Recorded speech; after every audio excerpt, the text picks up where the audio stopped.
क्या आप इन दोनों पेशेंट्स के रिजल्ट्स देखकर बता सकते हैं कि यह ट्रांसफॉर्मेशन कितने मंथ्स में अचीव हुआ होगा? कमेंट सेक्शन में अपना आंसर जरूर बताइए। और अगर आप भी अपने लुक्स को बदलना चाहते हैं तो हरिद्वार, दिल्ली, हैदराबाद किसी भी लोकेशन पर क्लिनिक विजिट कर सकते हैं। आज की इस वीडियो में हम आपके साथ इन्हीं दो पेशेंट्स की complete hair transplant journey share करने वाले हैं, जो अपने लेट 20s में डिफरेंट ग्रेड्स ऑफ बॉल्डनेस से परेशान थे। पेशेंट 1, जिनकी उम्र 28 साल थी, वो ग्रेड 5 स्टेज की बॉल्डनेस के चैलेंजेस फेस कर रहे थे। और पेशेंट 2, जिनकी उम्र 30 साल थी, उनकी बॉल्डनेस ग्रेड 3 स्टेज की थी। दोनों ही पेशेंट्स की बॉल्डनेस उनकी अपीयरेंस और कॉन्फिडेंस को अफेक्ट कर रही थी। पेशेंट 1 का स्कैल्प विजिबली खाली नजर आ रहा था और इस बॉल्ड लुक से छुटकारा पाने के लिए पेशेंट ने काफी टाइम तक वेट किया है। क्यों, ये आपको आगे वीडियो पे पता चल जाएगा। इसके साथ इन्होंने मिनॉक्सिडिल का भी यूज किया, जिससे इन्हें कुछ समय तक फायदा हुआ, लेकिन मिनॉक्सिडिल का यूज बंद करने के बाद इनका हेयर लॉस और सिवियर हो गया। पेशेंट 2, जिनकी बॉल्डनेस अर्ली स्टेज की थी, वह भी सोशल गैदरिंग्स में एंग्शियस फील करते थे। इस बॉल्डनेस का उनके कॉन्फिडेंस पर काफी ज्यादा इम्पैक्ट पड़ा था। लेकिन जैसे कि आपने स्टार्टिंग में देखा, अब दोनों पेशेंट्स का लुक पूरी तरह चेंज हो चुका है। इस वीडियो के एंड तक आप जानेंगे कि कैसे एक परफेक्टली प्लान्ड हेयर ट्रांसप्लांट आपके लुक को कंप्लीटली चेंज कर सकता है। क्योंकि हम आपके साथ शेयर करने वाले हैं दोनों पेशेंट्स की कंप्लीट हेयर ट्रांसप्लांट जर्नी, वो भी उनके ऑनेस्ट एक्सपीरियंस के साथ। तो वीडियो के एंड तक बने रहिए और हमें कमेंट में बताइए कि आपको किस पेशेंट के रिजल्ट्स ज्यादा इंप्रेसिव लगे। अब डिटेल में जानते हैं पेशेंट्स की स्कैल्प कंडीशन के बारे में। पेशेंट 1 की बॉल्डनेस एडवांस्ड स्टेज तक पहुंच चुकी थी। उनकी हेयरलाइन कंप्लीटली वैनिश हो गई थी और फ्रंटल एरिया में सिर्फ कुछ मिनिएचर फॉलिकल्स बचे थे, जिस वजह से वो रीजन स्पार्सली थिन्ड नजर आ रहा था। मिड स्कैल्प में भी थिनिंग प्रेजेंट थी, लेकिन वहां डेंसिटी इतनी कॉम्प्रोमाइज नहीं थी कि सर्जिकल इंटरवेंशन की जरूरत पड़े। इसलिए हमारे एक्सपर्ट्स ने मिड स्कैल्प को मेडिकेशन और पीआरपी थेरेपी से रिवाइव करने का प्लान बनाया। क्राउन रीजन में थिनिंग काफी प्रोमिनेंट थी और उस एरिया को नेचुरल कवरेज देने के लिए सर्जिकल इम्प्लांटेशन की ही जरूरत थी।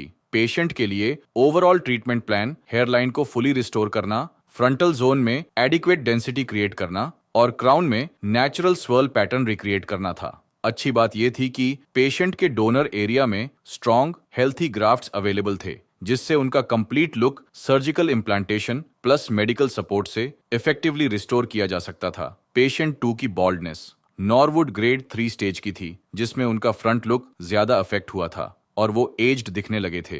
पेशेंट की हेयरलाइन एम शेप में रिसीड हुई थी, जिस वजह से फ्रंटल टफ्ट के अलावा रिमेनिंग फ्रंटल एरिया साइड से स्पार्स नजर आ रहा था। अच्छी बात यह थी कि उनके रिमेनिंग स्कैल्प पर hair growth healthy and stable थी। पेशेंट के डोनर एरिया भी फेवरेबल कंडीशन में था, जहां plenty of healthy hair present थे, जो एक नेचुरल लुकिंग रेस्टोरेशन के लिए आइडियल थे।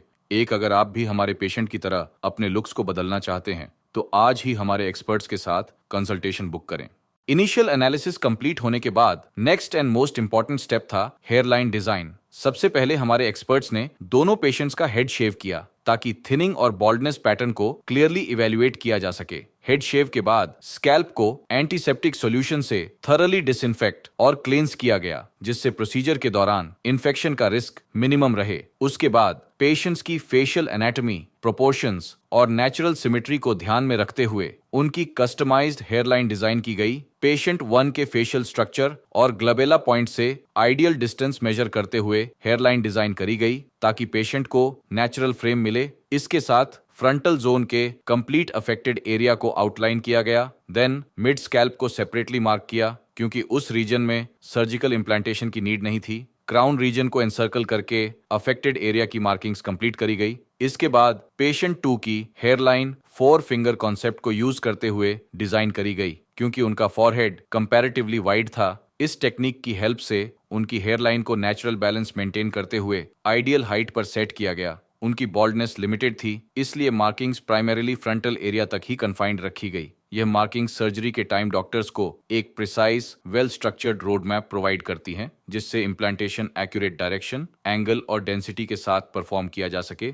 हेयरलाइन डिजाइन फाइनलाइज होने के बाद पेशेंट्स का प्रोसीजर स्टार्ट हुआ, जिसमें सबसे पहले हमारे एक्सपर्ट्स ने पेशेंट के स्कैल्प पर एनेस्थीसिया इंजेक्ट किया, ताकि सर्जरी पेनलेस और कंफर्टेबल रहे। एनेस्थीसिया एडमिनिस्टर करने के बाद हमारे एक्सपर्ट्स ने रिसिपिएंट एरिया में स्लिट्स क्रिएट किए। स्लिट्स क्रिएट करते टाइम हेयर ग्रोथ के नेचुरल एंगल, डायरेक्शन और डेंसिटी का ध्यान रखा जाता है। ये स्टेप सर्जिकल प्रिसीजन का सबसे इंपॉर्टेंट पार्ट होता है, क्योंकि इसी स्टेज में डिसाइड होता है कि किस जोन में कितनी डेंसिटी ऐड करनी है। स्लिट्स क्रिएट करने के बाद QHT टेक्निक को फॉलो करते हुए एक्सट्रैक्शन एंड इम्प्लांटेशन का प्रोसेस स्टार्ट हुआ। पेशेंट 1 के केस में हर जोन के according tailored implantation strategy follow की गई। हेयरलाइन जोन में प्री मेड स्लिट्स को फॉलो करते हुए सिंगल और थिन फॉलिकल्स इम्प्लांट किए गए, जिससे हेयरलाइन का soft irregular micro zigzag pattern और नेचुरल ट्रांजिशन एक्यूरेटली रिक्रिएट हो। फ्रंटल एरिया में वॉल्यूम ऐड करने के लिए डबल और ट्रिपल ग्राफ्ट्स को इवनली इम्प्लांट किया गया, ताकि डेंसिटी यूनिफॉर्म और अनडिटेक्टेबल लगे।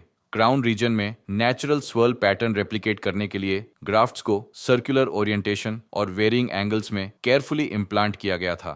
यह step highly skilled hand control demand करता है। इम्प्लांटेशन के दौरान forceps pressure, insertion depth, follicle curvature और एग्जिट एंगल का खास ध्यान रखा गया था, ताकि हर ग्राफ्ट स्कैल्प में एग्जैक्टली नेचुरल डायरेक्शन में सेटल हो। इस केस में टोटल 5300 ग्राफ्ट्स इम्प्लांट किए गए थे, जिन्हें पेशेंट के सेफ डोनर जोन से एक्सट्रैक्ट किया गया था। पेशेंट 2 के इम्प्लांटेशन में भी प्रिसीजन फर्स्ट अप्रोच फॉलो की गई। हेयरलाइन जोन में सिंगल और थिन हेयर फॉलिकल्स इम्प्लांट किए गए, ताकि हेयरलाइन नेचुरली सॉफ्ट लगे और एजिंग रेजिस्टेंस मेंटेन रहे। फ्रंटल एरिया में डेंसिटी एनहांस करने के लिए डबल और ट्रिपल फॉलिकल्स स्ट्रेटेजिकली इम्प्लांट किए गए, ताकि थिकनेस बैलेंस्ड और प्रोपोर्शनेट लगे। इम्प्लांटेशन के टाइम हमारे सर्जन्स ने ग्राफ्ट्स की डायरेक्शन, डेप्थ और स्पेसिंग को माइक्रो लेवल पर कंट्रोल किया, ताकि ग्रोथ नेचुरल हेयर ग्रोथ की तरह रेप्लिकेट हो। इस केस में टोटल 2500 ग्राफ्ट्स इम्प्लांट किए गए थे, जिन्हें पेशेंट के सेफ डोनर जोन से एक्सट्रैक्ट किया गया था। अगर आप भी हेयर ट्रांसप्लांट करवाना चाहते हैं तो कमेंट करिए हेयर ट्रांसप्लांट। सर्जरी के बाद पेशेंट 2 ने 1 मंथ कंप्लीट होने पर अपने फॉलोअप के लिए क्लिनिक विजिट किया था। उनके ट्रांसप्लांटेड एरिया में 40% शेडिंग विजिबल थी, जो हेयर ट्रांसप्लांट के बाद हेयर ग्रोथ साइकिल का पार्ट है। इस स्टेज में फॉलिकल्स रेस्टिंग फेज में चले जाते हैं, इसलिए ट्रांसप्लांटेड हेयर शाफ्ट्स टेम्पोरेरीली शेड होते हैं। नेटिव नॉन ट्रांसप्लांटेड फॉलिकल्स अपने नेचुरल पेस पर ग्रो कर रहे थे, जिससे अर्ली कवरेज मेंटेन्ड रहता है। डोनर एरिया कंप्लीटली हील हो चुका था, जिसमें कोई स्कारिंग विजिबल नहीं थी। इस विजिट में पेशेंट ने अपनी फर्स्ट PRP थेरेपी भी ली, जिससे फॉलिकल्स को एडिशनल नरिशमेंट मिलता है, हीलिंग फास्ट होती है और फ्यूचर रिग्रोथ स्ट्रॉन्गर अपीयर होती है। पेशेंट 1 ने अपने फर्स्ट फॉलोअप के लिए 6 महीने कंप्लीट होने पर क्लिनिक विजिट किया था। इस टाइम पीरियड में शेडिंग फेज ओवर हो चुका था और फॉलिकल्स सक्सेसफुली ग्रोथ फेज में ट्रांजिशन कर चुके थे। स्कैल्प पर इनिशियल मैच्योर ग्रोथ विजिबल थी। हेयरलाइन जोन में फॉलिकल्स नेचुरल पैटर्न के अकॉर्डिंग ग्रो हो रहे थे, जिससे हेयरलाइन की शेप क्लियरली विजिबल होने लगी थी। फ्रंटल एरिया में हेयर थिकनेस डेवलप हो रही थी, लेकिन अभी कुछ माइनर गैप्स विजिबल थे। ये 6 महीने की स्टेज पर नॉर्मल है, क्योंकि डेंसिटी नेक्स्ट फ्यू मंथ्स में हो जाएगी। क्राउन रीजन में भी फॉलिकल्स नेचुरल स्वर्ल ओरिएंटेशन में ग्रो कर रहे थे। ओवरऑल पेशेंट 1 का स्कैल्प 6 महीने पर हेल्थी और प्रॉमिसिंग ग्रोथ शो कर रहा था। 6 मंथ्स के टाइम पीरियड तक पेशेंट 2 का शेडिंग फेज भी कंप्लीटली रिजॉल्व हो चुका था और follicles consistently active growth phase में एंटर कर चुके थे। हेयरलाइन अब क्लियरली डिफाइंड शेप में विजिबल थी, जो नेचुरली पेशेंट के फेशियल फीचर्स को फ्रेम कर रही थी। फ्रंटल जोन में फॉलिकल्स का टेक्सचर, थिकनेस और शाइन नेटिव हेयर से सिमिलर लग रहा था, जो एक मैच्योर आउटकम का स्ट्रॉन्ग इंडिकेटर है। डेंसिटी ग्रेजुअली इंप्रूव हो रही थी और ओवरऑल लुक एनहांस्ड लग रहा था। पेशेंट 2 का प्रोग्रेस 6 मंथ्स पर एक्सेलेंट था, considering mild baldness pattern. 6 months mark पर दोनों पेशेंट्स के स्कैल्प पर विजिबल और हेल्थी ग्रोथ प्रेजेंट थी, लेकिन फाइनल डेंसिटी और कंप्लीट मैच्योरेशन अभी पेंडिंग थी। हेयर ट्रांसप्लांट के रिजल्ट्स टिपिकली 8 से 12 महीने के बीच फुली मैच्योर होते हैं, इसलिए अपकमिंग मंथ्स में दोनों पेशेंट्स के स्कैल्प पर थिकनेस, डेंसिटी और टेक्सचर में सब्सटैंशियल इंप्रूवमेंट एक्सपेक्टेड है। नेक्स्ट फॉलोअप विजिट पर पेशेंट 1 ने अपना एक्सपीरियंस भी हमारे साथ शेयर किया था। चलिए जानते हैं कि उनकी 7 महीने की जर्नी कैसी रही। क्या वो इस पीरियड की हेयर ग्रोथ से सेटिस्फाइड हैं? हेलो, मेरा नाम तरुण है। तो आज मैं अपनी 5th PRP के लिए आया हूँ। तो अब क्या कहते हैं, मेरे रिजल्ट को ऑलमोस्ट 7 मंथ हो चुके हैं। तो जैसे देख सकते हो आप, डेंसिटी भी काफ़ी थोड़ी सी इम्प्रूव हो चुकी है काफ़ी, क्योंकि 7 मंथ का रिजल्ट है ये। सो बेसिकली ये मैंने जैन से ये प्रोसीजर स्टार्ट किया था, मतलब अराउंड सितंबर से मैं सर्च करना स्टार्ट कर दिया था कि मुझे हेयर ट्रांसप्लांट वगैरह करवाना है।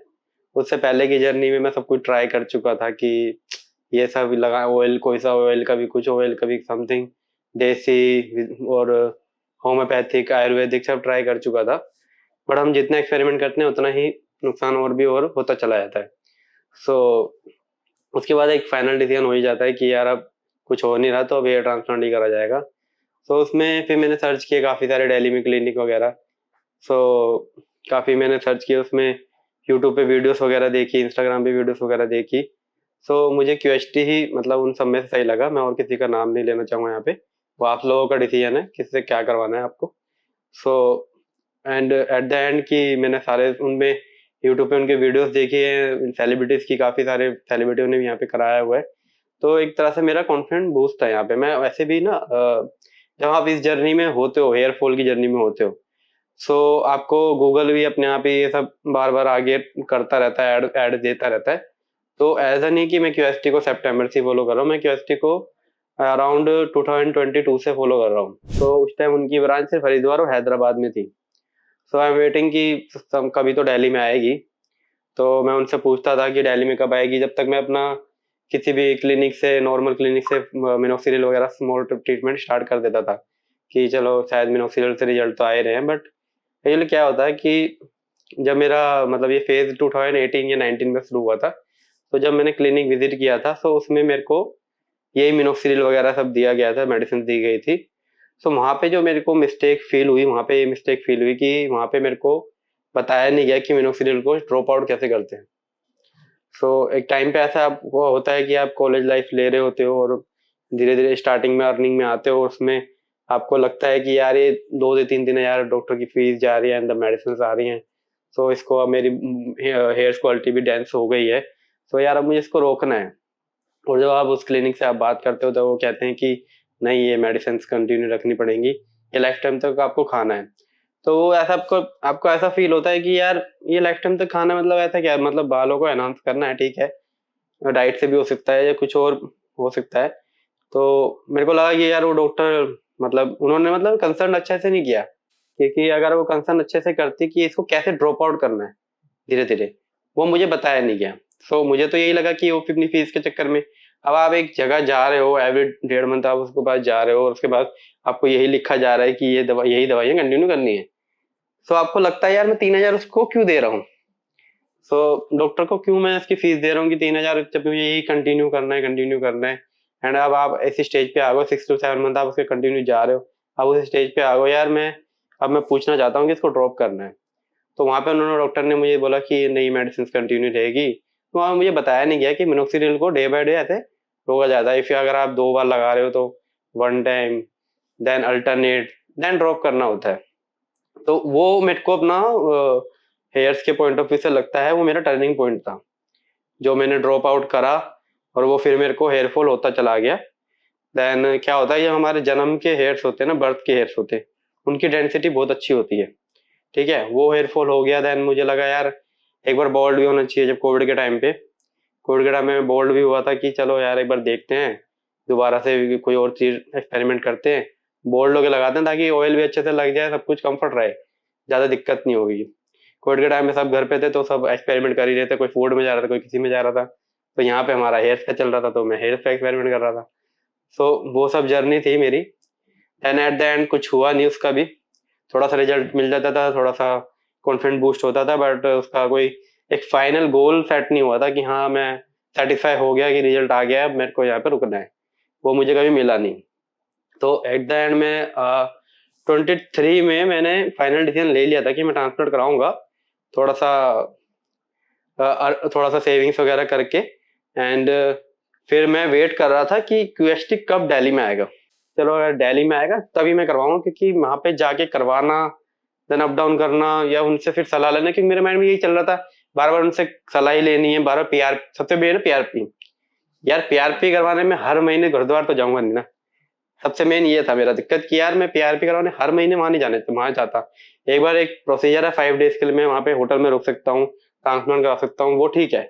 बट एवरी मंथ पीआरपी के लिए हरिद्वार बार बार जाना, वो अच्छी बात है, वहां पे अच्छा एरिया है, बट वो इसका मतलब ये नहीं कि मैं उसके, क्योंकि क्या होता है, एक तो चलो पैकेज के अंदर मेरे को पीआरपी मिल रहा है, बट सपोज करो पीआरपी का भी मैं कोच दूं और फिर आने जाने का कोच दूं, होटल में रुकूं, तो इतना आउट ऑफ बजट नहीं जाना ना। तो इस वजह से मैं इसका वेट कर रहा था कि ये दिल्ली में कब आएगा। अब इसके पीछे की भी स्टोरी है।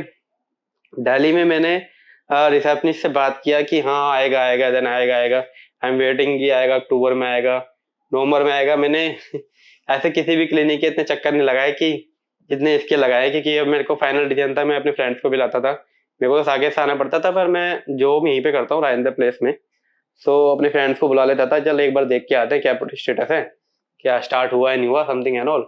तो हो ही नहीं रहा था स्टार्ट, मतलब काम ही चला जा रहा था, रिनोवेशन चल रही थी, मैं वेट कर रहा हूँ ये, और गार्ड से बात कर रहा हूँ कभी।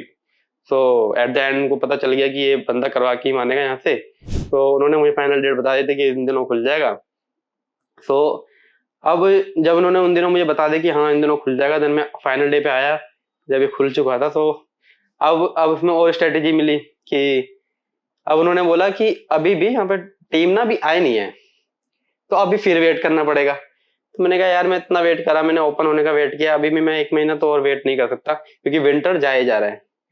मुझे था कि विंटर में ही मुझे करवाना है, ताकि जो स्वेटिंग फेस है और शेडिंग फेस है उसमें मैं क्लियरली इसको टर्न अराउंड कर पाऊँ, कि ना मैं स्वेटिंग झेल पाऊंगा गर्मी में फिर शेडिंग फेस के टाइम पे, और काफी तो मेरे को था कि विंटर में हो जाए।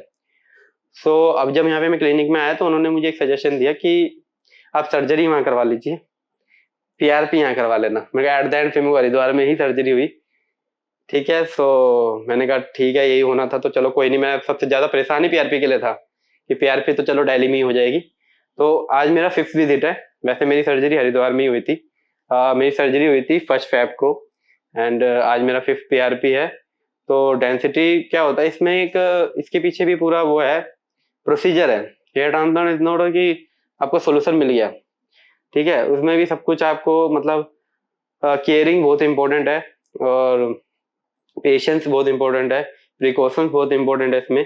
सो सपोज कि अगर आपने हेयर ट्रांसप्लांट करवा लिया तो आप ये नहीं कि आप फ्री हो गए हो, बट हाँ आपका जो पहले की जर्नी थी कैप ऑल, तो उसके लिए भी आपको वेट करना है। अभी ऐसा भी नहीं कि कैप आपने हटा दी तो आप घूमने लगे हो। ये 3 मंथ बहुत ही केयरिंग है, मैं 1 वीक भी नहीं कहूंगा, डॉक्टर्स 1 वीक कहते हैं, 10 डेज कहते हैं, मैं 3 मंथ कहूंगा। क्योंकि क्या होता है, अब आप दोस्त जिस फेज से निकले हो, कैप आपने लगाई है, तो आप उस फेज में तो हो ही कि अभी शेडिंग फेज है, और आप किसी के पास भी जाओगे उसको लगेगा ये कैसे बाल आ रहे हैं तेरे, ये तूने कुछ कराया है। अगर तुमने मुंह से खोल दिया मैंने ये ट्रांसप्लांट कराया, उसको समझ में तो आएगा नहीं कि ये क्या करवाया है, पैसे वेस्ट करवाए हैं तूने, तो कुछ लगा ही नहीं है सर पे, कुछ है ही नहीं, अभी गिरे जा रहे हैं, हेयर फॉल हो जा रहा है। उनको तुम समझा नहीं सकते बैठ के कि हाँ यार ये सब है, अभी इसकी फेज है, तो टाइम लगता है इसमें। तो मेनली आपकी कॉन्फिडेंस बूस्ट होगा 4th मंथ से। 3 मंथ पूरा शेडिंग फेज है, 4th मंथ से आपको अपने हेयर्स में इंप्रूवमेंट नजर आएगी, शेडिंग फेज 90% खत्म हो जाएगा, थोड़ा बहुत 10% रहेगा, वो 4th मंथ तक चलेगा। और उसके बाद भी जब नॉर्मल हमारे हेयर फॉल होता है, ऐसा तो है नहीं कि कभी हेयर फॉल रुक ही जाएगा परमानेंटली, वो तो नहीं होता। जो हमारा बाथिंग के टाइम पे कोम करते टाइम पे 5-6 बाल 10-12 बाल तो तब भी टूट ही जाते हैं, ऐसा कोई नॉर्मली वो नहीं है। सो मेनली 1 वीक जिसमें आपको ज्यादा केयर करनी है, फर्स्ट एड वो क्लिनिक में करवाना है, and after that 3 month. 3 month is the best patience, मतलब बहुत ही पेशेंस वाला टाइम है वो, कि ये शेडिंग फेज है, क्योंकि वो इंसान को तोड़ सकता है, क्योंकि आपने पैसे लगा लिए हैं, और आप अगर मिरर में देखोगे तो आपको फील होगा कि मेरे पैसे बर्बाद, ठीक है।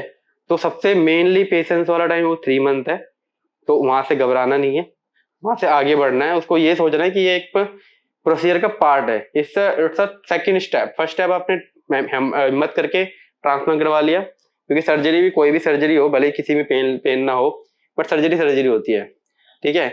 उसको जैसे रिहाब पीरियड कहते हैं ना, रिहाब पीरियड हर चीज का है। सो रिकवरी टाइम जिसको कहते हैं, जिसको इसमें 3 मंथ है, not only 10 days, it's a 3 month procedure.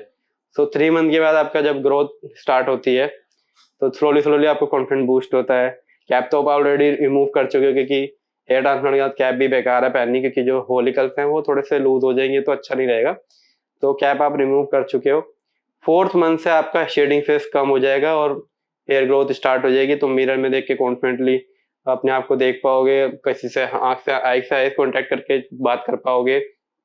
So 4th 5th then PRP से आपकी डेंसिटी इंप्रूव होगी। सो वो आपको एवरी पीआरपी के टाइम पे आपको थोड़ा सा कॉन्फिडेंस बूस्ट होता है, ठीक है, कि अब मेरी डेंसिटी और इंप्रूव होगी, और वो आपको मिरर में एनहांस भी होता है, दिखता भी है कि हाँ हो रहा है, रिजल्ट आ रहा है। और समटाइम क्या होता है, सामने वाले से जब हमें मिलता है ना कि कुछ करवाया है तूने, तो वो अपने से ज्यादा कॉन्फिडेंस बूस्ट करता है, ठीक है, या फैमिली हो या रिलेटिव्स हो या फ्रेंड्स हो, तो वो वहां से बूस्ट करता है कि क्योंकि उन्होंने आपको देखा है, ठीक है, उन्होंने आपका बैक पोस्चर देखा है कि जो आप किस हालत में थे, उसको आप रिकवर कर रहे होते हो। तो जब वो बोलते हैं ना कि कुछ करवाया है और लग भी नहीं रहा, फर्स्ट ऑफ ऑल कुछ कराया है देन लग भी नहीं रहा, क्योंकि कुछ कराया है और बोला जाए कि हेयर ट्रांसप्लांट करवाया है तो उसको लग रहा है कि करवाया है, तो हेयर ट्रांसप्लांट अच्छा नहीं किया, हेयर लाइनिंग अच्छी नहीं की। और कुछ कराया, क्या ट्रीटमेंट लिया है, तो ये क्वेश्चन बेसिकली ठीक है कि हाँ ट्रीटमेंट लिया है और अभी चल रहा है, सब कुछ ठीक चल रहा है, डेंसिटी अच्छी है, ये सब। तो आप मेरा अभी 7 मंथ कंप्लीट हो चुके हैं, आप मेरी जर्नी देख चुके हो, मैंने थोड़ा सा बता भी दिया जर्नी के बारे में, और इस तरीके की मेरी डेंसिटी है। आज मैं अपनी 5th PRP पे आया हूँ, डॉक्टर से कंसर्न करूंगा मेडिसिन के बारे में। सो लेट्स वेट, देखते हैं अब आगे क्या रिजल्ट आएगा। Thank you. 7 महीने में पेशेंट 1 के स्कैल्प पर हेयर ग्रोथ नोटिसेबली मैच्योर और डेंस नजर आ रही थी। हेयर लाइन अब शार्पली डिफाइंड हो चुकी थी, जिसमें हर ग्राफ्ट नेचुरल डायरेक्शन में ग्रो कर रहा था। यह एक वेल एग्जीक्यूटेड इम्प्लांटेशन का क्लियर इंडिकेटर है। फ्रंटल एरिया में वॉल्यूम इंप्रूव हो गई थी, जिससे ओवरऑल कवरेज बैलेंस्ड लग रही थी। मिड स्कैल्प और क्राउन रीजन में भी हेयर शाफ्ट्स थिकनेस गेन कर रहे थे। इस स्टेज पर पेशेंट के 80% रिजल्ट्स विजिबल थे।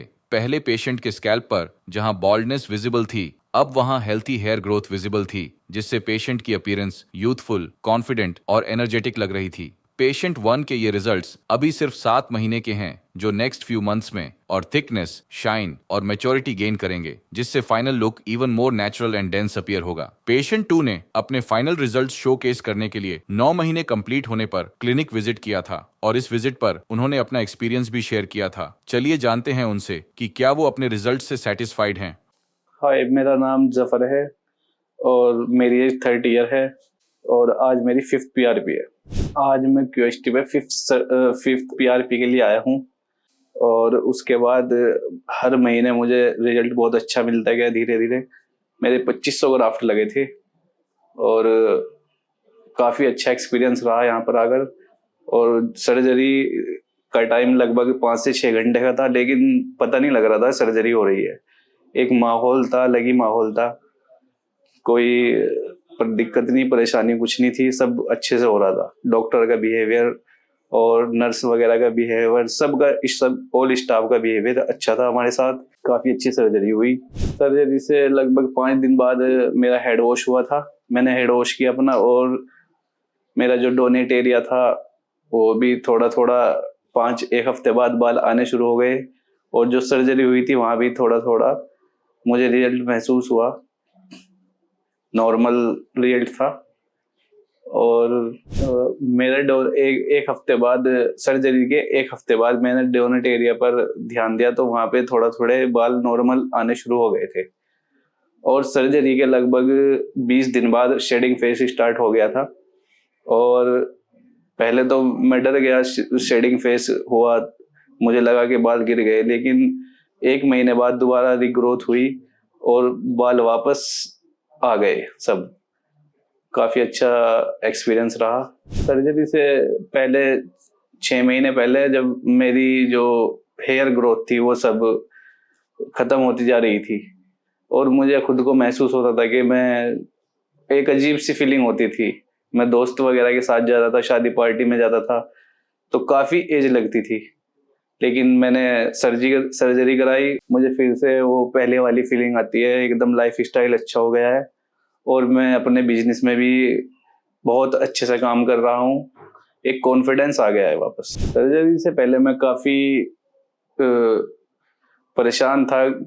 मैंने सोचा QST पे कराऊं या फिर और भी हेयर ट्रांसप्लांट हैं, हॉस्पिटल है वहाँ पे कराऊं, लेकिन मैं QST पर आया और यहाँ पर मेरी सर्जरी हुई। काफ़ी अच्छी ग्रोथ हो गई, 80% मेरे बाल बहुत अच्छे हो गए हैं और QST बेस्ट है। मैंने जो सोचा था वही यहाँ पर मुझे सब कुछ मिला। सर्जरी से पहले मेरी हेयर लाइन काफ़ी पीछे चली गई थी, यहाँ तक चली गई थी, और सर्जरी के बाद अब हेयर लाइन भी काफ़ी अच्छी हो गई है और ग्रोथ भी काफ़ी बेहतर है। पहले से ज़्यादा बहुत अच्छा महसूस हो रहा है, बाल भी काफ़ी अच्छे आ रहे हैं, सब ठीक है। आज मैं 5th PRP के लिए आया हूँ QST पर, और सर्जरी के बाद मेरा काफ़ी अच्छा एक्सपीरियंस रहा है यहाँ पर, और QST के स्टाफ और डॉक्टर सब के साथ अच्छा एक्सपीरियंस है। और सर्जरी होने के बाद भी QST का स्टाफ कांटेक्ट में रहता है, हमें व्हाट्सएप पर या कॉल करके हमसे पूछते हैं सब ग्रोथ अच्छी हो रही है, कुछ प्रॉब्लम है नहीं है, काफ़ी अच्छा बिहेवियर है। और आप भी QST पर आए। अभी तक मेरा एक्सपीरियंस जो भी था वो आपके सामने मैंने शेयर कर दिया है QST पर, और आगे मैं QST पर आऊँगा तो मैं आपसे दोबारा फिर मिलूंगा। तब तक के लिए आप वीडियो पर बने रहिएगा। Thank you QST। 9 महीने में पेशेंट 2 की हेयर ग्रोथ इंप्रेसिव मैच्योरिटी तक पहुंच चुकी थी। हेयर लाइन अब शार्पली डिफाइंड और एक्सट्रीमली नेचुरल लग रही थी, और पेशेंट के फेशियल फीचर्स को परफेक्टली फ्रेम करते हुए उनकी ओवरऑल अपीयरेंस को बैलेंस्ड और यूथफुल लुक प्रोवाइड कर रही थी। फ्रंटल एरिया में डेंस और वॉल्यूमिनस कवरेज क्लियरली विजिबल थी, जिससे earlier receding zones completely fill हो गए थे। ओवरऑल स्कैल्प पर यूनिफॉर्म हेल्थी ग्रोथ विजिबल थी, जिससे पेशेंट का पूरा लुक ट्रांसफॉर्म हो चुका था। अब patient different hair styles freely try कर सकते थे, चाहे वो वॉल्यूम बेस्ड स्टाइलिंग हो, साइड स्वीप हो या नेचुरल फ्लो। हर स्टाइल उनकी पर्सनैलिटी को और एलिवेट करेगा। 9 महीने पर यह प्रोग्रेस एक्सेलेंट है, और अपकमिंग मंथ्स में हेयर और म्यूट और रिफाइंड दिखने लगेंगे। 7 से 9 महीने के ड्यूरेशन में दोनों पेशेंट्स के स्कैल्प पर इंप्रेसिव और visibly mature hair growth develop हो चुकी है। इनिशियली पेशेंट 1 का स्कैल्प कंप्लीटली बॉल्ड नजर आ रहा था, लेकिन अब स्कैल्प पर डेंस हेयर ग्रोथ विजिबल है, फेशियल फ्रेम रिस्टोर हो चुका है, और अब उनका लुक यंग, नेचुरल और एस्थेटिकली बैलेंस्ड नजर आ रहा है। स्कैल्प पर इंप्रूव्ड हेयर डेंसिटी से पेशेंट की पर्सनैलिटी में नोटिसेबल कॉन्फिडेंस ऐड हो गया है। पेशेंट 2 की हेयरलाइन रिसीड हो चुकी थी, जिससे पेशेंट का लुक एज्ड लग रहा था, लेकिन अब पेशेंट का फेशियल फ्रेम रिस्टोर हो चुका है। फ्रंटल एरिया में डेंस और वॉल्यूमिनस ग्रोथ विजिबल है। स्कैल्प पर रिस्टोर्ड डेंसिटी ने पेशेंट की ओवरऑल पर्सनैलिटी को एलिवेट कर दिया है। अगर आप भी हमारे पेशेंट्स की तरह अपने लुक्स को ट्रांसफॉर्म करना चाहते हैं, तो आज ही हमारे एक्सपर्ट्स के साथ कंसल्टेशन बुक करें और अपनी customized hair restoration journey start करें। हेलो फ्रेंड्स, अगर आपने अभी तक हमारे चैनल को सब्सक्राइब नहीं किया है तो प्लीज इस वीडियो को लाइक कीजिए, शेयर कीजिए और हमारे चैनल को सब्सक्राइब कीजिए, और ध्यान रहे बेल आइकन दबाना ना भूलें, जिससे हमारे हर वीडियो का अपडेट आपको समय समय पर मिलता रहेगा।